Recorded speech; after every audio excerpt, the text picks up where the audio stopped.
Welcome back to the Leaderonomics show, and we are with Simon Treselyan here in Malaysia. Simon, welcome back. Thank you very much. Simon, you talked about this whole military experience that you have and how it's applicable. It may be applicable to the business world. Can you give us specifics on how, whether it's mindsets or whether it's things that you can actually pull out from in the military that you can almost apply immediately into the business world? Well, Roshan, what I'd like to do first of all is to make the distinction between warriors and soldiers. Now, everyone sees soldiers on the TV, they see armies going in, and armies and soldiers will fight for money, they'll fight for kings' causes, they'll fight for oil. Warriors don't. Warriors is actually a feminine energy, whereas the male energy is to conquer and overcome. A feminine energy is to protect and serve. And warriors throughout history, no matter which civilization you look at, the warriors in history were the custodians of what was sacred about that organization or about that civilization. Who can think of the Greek civilization without the Spartans at Thermopylae?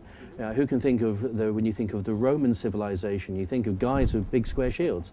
When you think of the Knights Templar, when you actually think of Arthur and the Knights of the Round Table, all of these epitomize a warrior culture which is based more on values. It's based on an honor code.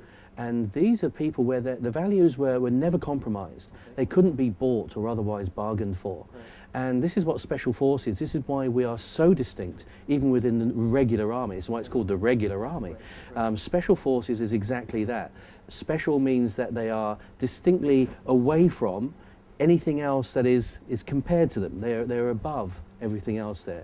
And of course, force is a degree of energy that's used to counter an opposing energy.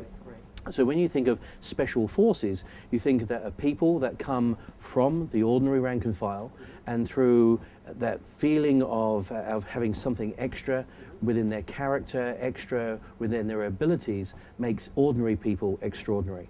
And that's what we were looking for. So the degree of power that special forces would be able to place towards an opposing force was sometimes quite remarkable.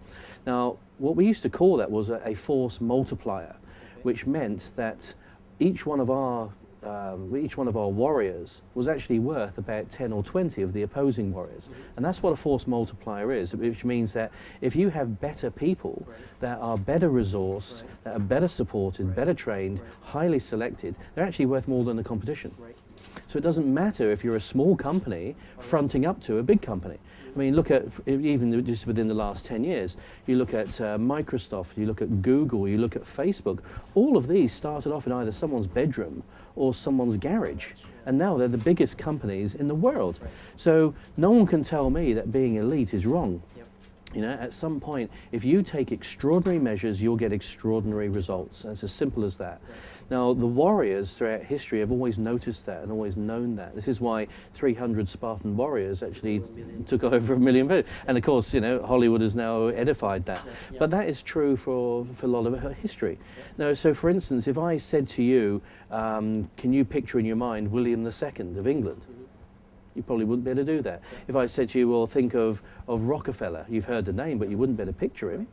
If I said Isaac Newton, you'd know who he was, but you wouldn't be able to pick it in your mind. However, if I said to you Napoleon Bonaparte, you've got a picture in your mind right away. If I said to you George Washington, if I said to you Julius Caesar, Alexander the Great, Charlemagne, all of the great warriors throughout ages, you know them as if you really feel them. And that is the difference. So what I want is that, and even when you look at Malaysia or you look at any of the countries that are around here, they have been formed by warriors. Then politicians come in and take take control. They come in and they take the accolade for doing it, right. And then it's the merchants that actually take the profit. And the warriors are sidelined until they're necessary once more. But as soon as a crisis happens, they don't bring out the merchants, do they? The merchants actually are too busy trying to get their money offshore. At that point, they bring back the warriors, because those are the ones that will go beyond all sort of deprivation to protect that which is theirs. They protect and serve those people that can't do so themselves. And that is why people will always edify warriors. So how is that applied to the business world? Well, first of all, you've got to get out of the feeling that you're just a foot soldier in the business. You're not just doing something that just gives you the money at the end of the day. You've got to love it. You've got to love what you do. the beauty of what I do and how I like my life to lead is that, and I feel very privileged, is that I only do what only I can do. And I only do what I love to do. Now, if everybody had that in life, it would actually be a fairly reasonable world. So I believe that businesses should actually recruit from a values point of view. Not what the person can do. You can train a monkey to do most things that human beings can do. You know, but what are their values? What actually makes them get out of bed in the morning and actually really want to go, you know, want to go for something? I know some people that only get out of bed in the morning so they don't wet it. That's largely it. So you need people that are highly values driven, where they hold it in their heart. And it's that when you get on the phone and you've got something that you feel passionate about, that you actually feel, you know, that you want to embrace the client and actually bring them into your value system, that person will do business with you forever. You know? If you just look at it from a purely cold sales point of view of just getting your limits up and hitting your bonuses, then that's all you'll get.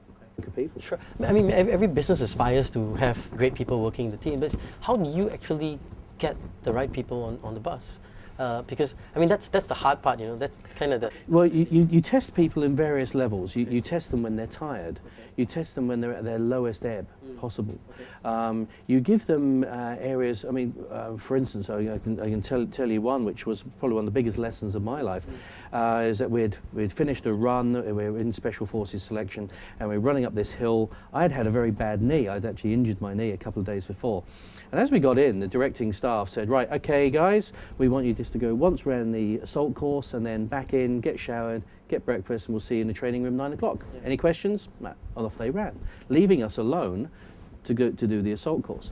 So as we're running around the assault course, I'm really feeling my leg, and we come across a 6-foot wall. I knew if I went across that 6-foot wall, I was going to damage myself. So I looked around, ran the wall, and a few other people did that as well. Anyway, so we finished, got in, we're in the training system. And everyone, he came in, the directing staff, and said, right, everyone okay? No injuries? Everyone do the assault course? Anyone not do the assault course? I felt these hackles come up on my neck, and I went, oh no. I put my hand up and I went, I said, actually, I didn't do the 6-foot wall. I said, I made a judgment call because I thought I was going to damage my knee, so I didn't do it. A few other people went, oh, I didn't do it either. But there were 3 of them that went, oh, and they just stayed very, very still. He said, right, okay. Dave, bring it in. And they brought this 50-inch television in with a video recorder. And they had the observation team actually filming the whole thing. So there's a picture of me in widescreen TV, you know, looking like Mr. Bean, you know, running around, dodging around this wall. I'm going, oh, this is the end.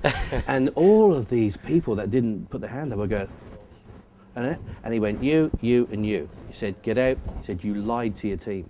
He said, do you honestly think we care whether you did a wall or not? But we do care that you're honest.